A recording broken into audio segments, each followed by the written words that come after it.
Everyone, সবাইকে জানাই শুভ পঞ্চমী আর পঞ্চমীর অনেক অনেক শুভেচ্ছা। আমাকে কেমন লাগছে জানিও কমেন্টে।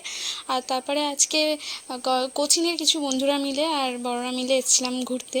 প্রথমেই বাড়ির কাছে বেহালা 14 নম্বর এইসব দেখছিলাম ঠাকুর। আর এখানেও মানে খুব সুন্দর আর কি প্যান্ডেলটা করেছিল, ঠাকুরটাও খুব সুন্দর হয়েছিল। আর তারপরে আমাদের একটু খিদে পেয়ে গেছে দু একটা ঠাকুর দেখেই, তো প্রথমে ভাবলাম আগে কিছু খাওয়া দাওয়া করে নেওয়া যাক, তারপরে ঘুরবো। তো এখানে একটা নতুন রেস্টুরেন্ট খুলেছিল, ওখানে আমরা খেয়েছিলাম chilli chicken and fried rice.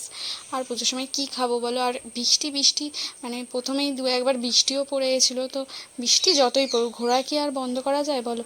তারপরে এই ভিড় ঠেলে প্রথমে কয়েকটা ঠাকুর দেখলাম। এখানে যদিও বা সেরকম একটা কোনো ভিড় ছিল না, মোটামুটি ছিল, তো ভালোই ঘুরছিলাম। কিন্তু তারপরে এই সূর্যের সঙ্গে এসে দেখছি মানে অযথা লাইন দিয়ে মানুষকে আর কি ভিড় বাড়িয়ে রেখে দিয়েছে।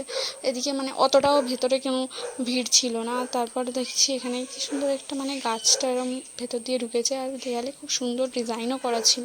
আর তারপরে এই প্যান্ডেলটাতে ঢুকলাম, এখানে থিমটা কি আমি জাস্ট ভুলে গেছি, যাই হোক। তো তারপর ওটা দেখলাম। আর আজকে যে কটা ঠাকুর দেখলাম সবই খুব সুন্দর সুন্দর। আর ফাইনালি এই জায়গার চেতলা অগ্রণীতে এসেছিলাম।